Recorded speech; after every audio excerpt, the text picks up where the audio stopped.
যারা যারা চাকরি রিলেটেড গুরুত্বপূর্ণ আপডেট ভিডিওটি দেখার জন্য ক্লিক করেছেন, ভিডিওটিতে একটি লাইক দিয়ে কন্টিনিউ করার অনুরোধ জানাচ্ছি। আসসালামু আলাইকুম বন্ধুরা, আপনারা সকলেই জানেন সকল সরকারি কর্মকর্তা কর্মচারীদের সরকার মহার্ঘ ভাতা দেওয়ার জন্য ঘোষণা দিয়েছে। বলতে গেলে ফাইনালি সরকারি কর্মকর্তা কর্মচারীরা মহার্ঘ ভাতা পাচ্ছেন। তবে পে স্কেল নিয়ে এত আন্দোলন এত কিছু, বাট পে স্কেলের কথা সবাই ভুলে গেছে। আদৌ কি পে স্কেল মহার্ঘ ভাতার পরে আসবে? বর্তমানে সরকারি কর্মকর্তা কর্মচারীদের জন্য পে স্কেল কতটা জরুরি আজকের এই ভিডিওটির মাধ্যমে জানতে পারবেন। সো এই জন্য অবশ্যই ভিডিওটি শুরু থেকে শেষ পর্যন্ত দেখার চেষ্টা করবেন। তাহলে চলুন মূল ভিডিওটি শুরু করা যাক। প্রিয় বন্ধুরা, মূল ভিডিওটি শুরু করার আগে বরাবরের মতো ছোট্ট একটি রিকোয়েস্ট থাকবে, আপনি যদি আমাদের এই পরিবারের নতুন দর্শক হয়ে থাকেন, এরকম নতুন নতুন চাকরি related update, exam related update এবং সার্কুলার রিলেটেড ভিডিও সবার আগে পেতে আমাদের এই চ্যানেলটি সাবস্ক্রাইব করে পাশে থাকা বেল আইকনটি অন করে রাখুন পরবর্তী ভিডিও নোটিফিকেশন পেতে। আর যারা সাবস্ক্রাইব করেছেন তাদেরকে অসংখ্য অসংখ্য ধন্যবাদ। প্রিয় বন্ধুরা, পে স্কেল নিয়ে গুরুত্বপূর্ণ একটি প্রতিবেদন প্রকাশ করা হয়েছে। এই প্রতিবেদনটি সময় উপযোগী প্রতিবেদন। এই প্রতিবেদনটি দেখলে আপনারা বুঝতে পারবেন বর্তমানে পে স্কেল সরকারি কর্মকর্তা কর্মচারীদের জন্য কতটা দরকার। তো প্রিয় বন্ধুরা, আজকের এই ভিডিওটির মাধ্যমে এই গুরুত্বপূর্ণ প্রতিবেদনটির বিস্তারিত দেখে নেওয়ার চেষ্টা করব। তার আগে আমি বলতেছি, পে স্কেল 2025 সালেও আসবে না। এর কারণ হলো সকল সরকারি কর্মকর্তা কর্মচারীদের মহার্ঘ ভাতা দিয়ে সরকার সাইলেন্ট করার চেষ্টা করতেছে। তবে হ্যাঁ, আসতে পারে যদি সকল সরকারি কর্মকর্তা কর্মচারীরা সরকারের প্রতি জোর দাবি জানায়, তাহলে হয়তো 2025 সালের ভিতরে আসার সম্ভাবনা রয়েছে। তবে এরকমভাবে যদি মহার্ঘ ভাতা পেয়ে সকল সরকারি কর্মকর্তা কর্মচারীরা সাইলেন্ট থাকে, সেক্ষেত্রে কিন্তু 2025 সালের ভিতরে পে স্কেল আসবে না। এটা একদম 100%।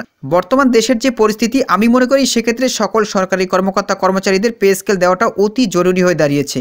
এই সম্পর্কে আপনাদের কি মতামত অবশ্যই কমেন্ট করে জানাবেন। আমরা প্রতিবেদনটির বিস্তারিত দেখে নেই। প্রিয় বন্ধুরা, প্রতিবেদনে উল্লেখ করা হচ্ছে 2015 সালে সর্বশেষ অষ্টম পে স্কেল ঘোষণা করা হয়।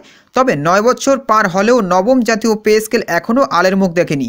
করোনা পরবর্তী অর্থনীতি, রাশিয়া ইউক্রেন যুদ্ধ, এমনকি বিগত সরকারের নেওয়া মেগা প্রজেক্টের নামে হাজার কোটি টাকার দুর্নীতির ফলে দেশের মুদ্রাস্ফীতি বেড়ে গিয়েছে, যার ফলে সাধারণ মানুষের দৈনন্দিন ব্যয় মেটাতে হিমশিম খেতে হচ্ছে। নিত্য প্রয়োজনীয় সব পণ্য বাড়তি দামে কিনতে হচ্ছে। নিত্য প্রয়োজনীয় অধিকাংশ জিনিসপত্রের পাশাপাশি মাছ মাংসের দাম স্বাভাবিকের তুলনায় গত 2 বছরে প্রায় 40 থেকে 50% বেড়ে গিয়েছে। এছাড়া বর্জ্য তেলেও দীর্ঘদিন ধরে সাধারণের মাথা ব্যথার কারণ। বাজার দর বেড়ে যাওয়ায় সব কিছুতেই তার প্রভাব পড়েছে। জ্বালানি তেলের অস্বাভাবিক মূল্য বৃদ্ধির ফলে চলাচলের ক্ষেত্রে বাস, ট্রাক, লঞ্চ, এমনকি আলফা মিশুকের ভাড়াও বাড়ানো হয়েছে 50 থেকে 100%। সব কিছু মিলে সাধারণ জনগণ সত্যিকার অর্থেই সমস্যার মধ্য দিয়ে দিন পার করছে। বাজারের এই মুহূর্তে 60 থেকে 80 টাকার নিচে কোনো সবজি পাওয়া দুষ্কর। মাছের দাম বেড়ে গেছে কয়েক গুণ। ইলিশ মাছের দাম তো ধরাছোঁয়ার বাইরে। ইলিশ যেন মধ্যবিত্তের বিলাসিতার শামিল। গরুর মাংস, খাসির মাংস কিংবা ইলিশ মাছ এখন নিম্নবিত্ত মধ্যবিত্তদের জন্য দুরূহ।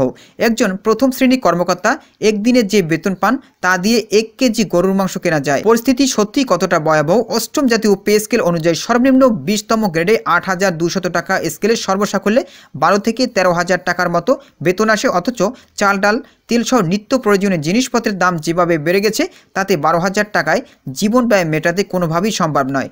অষ্টম পে স্কেল অনুসারে একজন প্রথম শ্রেণী কর্মকর্তা 22,000 টাকা, স্কেলের সর্বসাকুল্যে 31 থেকে 32,000 টাকার মতো বেতন পেয়ে থাকেন। এছাড়াও একজন দশম শ্রেণী কর্মকর্তা সর্বসাকুল্যে 23 থেকে 24,000 টাকা বেতন পেয়ে থাকেন, যা কিনা একজন শ্রমিকের বেতনের চেয়ে খুব বেশি নয়।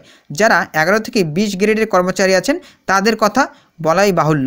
এদের যেন দুর্দশার শেষ নেই। অষ্টম জাতীয় পে স্কেল ঘোষণার পর 11 থেকে 20তম গ্রেডের বিভিন্ন বৈষম্য নিয়ে তখন আন্দোলন হয়, যদিও এর পরবর্তী সময় তেমন কোনো ব্যবস্থা নেওয়া হয়নি।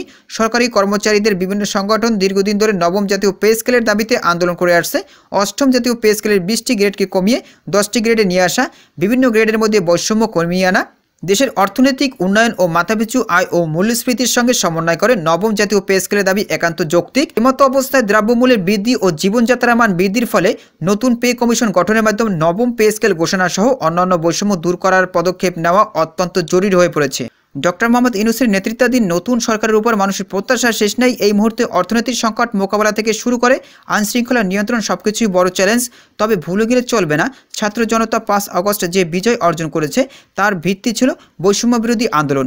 এক শ্রেণীর মানুষ হাজার হাজার কোটি টাকা আত্মসাৎ করেছে। সেই জন্য সরকারি চাকরিজীবীরা পে স্কেলের মতো ন্যায্য অধিকার থেকে বঞ্চিত হবে, সেটা কখনো কাম্য নয়। বাজারের সঙ্গে মিল রেখে পে স্কেল ঘোষণার জন্য অবশ্যই নতুন সরকারের একটি কমিটি গঠন করা উচিত, যা সবকিছু পর্যবেক্ষণ করে একটি গ্রহণযোগ্য পে স্কেল দিতে সক্ষম হবে। তো বন্ধুরা এই ছিল মূলত দুর্দান্ত আপডেট নিউজ। বন্ধুরা সরকারের প্রতি আশা রাখবো মহার্ঘ ভাতা কার্যকর হওয়ার পরে সরকার যেন সকল সরকারি কর্মকর্তা কর্মচারীদের পে স্কেল দেওয়া নিয়ে নতুনভাবে চিন্তা করে। তো প্রিয় বন্ধুরা এই ছিল মূলত আপডেট নিউজ। পরবর্তীতে নতুন কোনো আপডেট নিউজ নিয়ে আপনাদের মাঝে হাজির হবো। সবাই ভালো থাকবেন, সুস্থ থাকবেন, আল্লাহ হাফেজ।